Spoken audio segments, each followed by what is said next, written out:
السلام عليكم ورحمة الله وبركاته. انا طبعا عرفتوا من الصورة انا هعمل لكم ايه. بجد هعمل لكم اكلة كلنا بنحبها. انا جبت هنا تلاتة سمك بوري بالظبط، وصفيته هنا سبته 12 ساعة يصفي زي ما انتم شايفين في كوس كده ينزل كل ميته. ودي بقى طبق حطيت فيه كيس ملح صغير على معلقتين كبار شطة، عشان انا الكمية اللي عندي دي ومش هحطهم كلهم كمان. كل ما نقلل في الملح كل ما يطلع دلع ويطلع طعمه حلو قوي. هنيجي هنا نجيب اهو السماكية كده اول واحدة اوريكم بالخطوات. بجد اللي ما بيعرفش يعمل فسيخ هيعمله بالطريقة دي وهيطلع معاه زبدة، هيطلع معاه حاجة تحفة.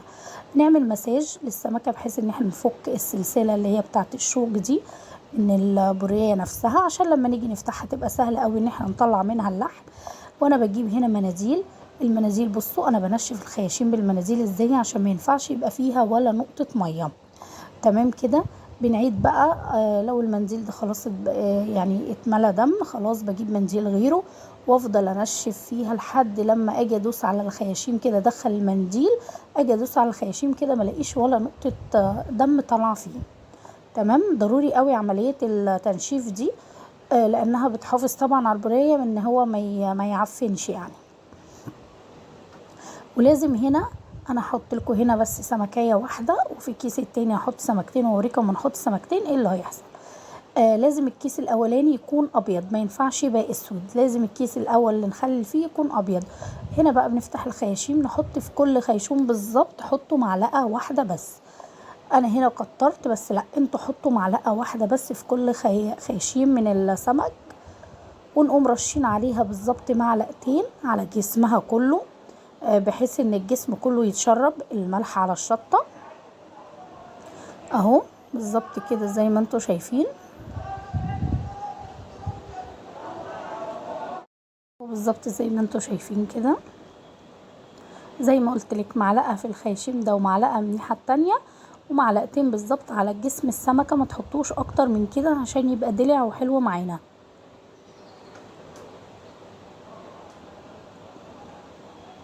اهو. لازم يبقى تحت السمكية برضو شوية ملح. ونبدأ بقى ان احنا نلف الكيس كويس جدا. هتشوفوا دلوقتي لازم الهواء كله يتفرغ منه، لازم نفرغ الهواء كله من الكيس الاولاني. وزي ما قلت لكم الكيس الاولاني ابيض، وبعد كده بقى مش هتفرق حطي اي لون، بس اهم حاجه الكيس الاولاني يكون فاتح بلاش اللون الاسود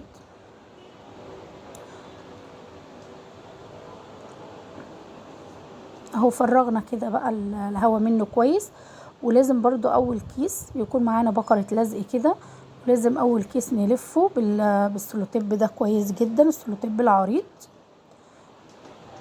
نجيب الكيس اهو من اوله لاخره نلف كل الكيس بحيث ان مفيش، نضمن ان مفيش اي هواء يدخل جوه للسمكية.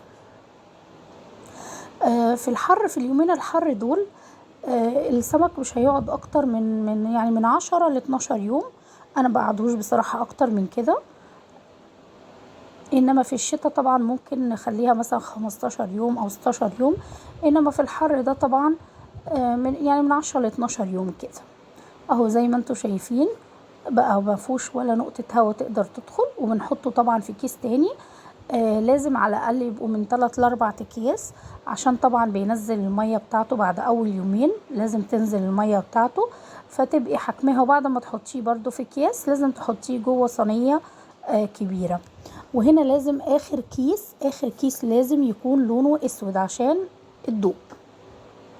هنا بقى لما نحط سمكتين نحطهم عكس بعض، لما نيجي نحط سمكتين مع بعض في كيس واحد لازم نحطهم عكس بعض. وهنبدأ برضو نفتح الخياشيم هنا ونحط الملح معلقة في كل خيشوم بالظبط، وبعد كده نحط معلقتين على جسم السمكة نفسها. واقصى حاجة تبقى في الكيس هما سمكتين حلوين قوي، ما نحطش اكتر من كده، عايزين نكتر يبقى في كيس تاني. هي سمكة يا سمكتين، انا ما بعملش اكتر من كده في كيس واحد اهو. زي ما انتوا شايفين كده نرش الملح عليهم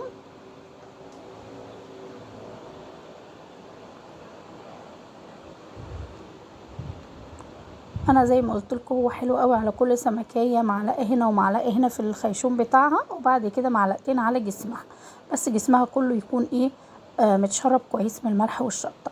وزي ما قلت لكم اول كيس اهو ابيض، ولازم نلف كويس جدا جدا بالسلوتيب ده اهو زي ما انتم شايفين. وبعد كده بقى نحط في الاكياس بقى من 3 4 اكياس، واخر كيس لازم يكون لونه اسود عشان الاضاءة، يمنع الضوء يعني ايه عن السمك.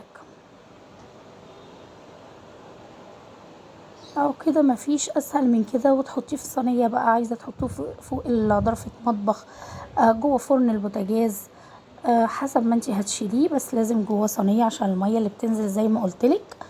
بالظبط بالظبط انا عدى عليه 13 يوم وكنت فاتحه عليه، بجد استوى وكان حاجه كده وهم.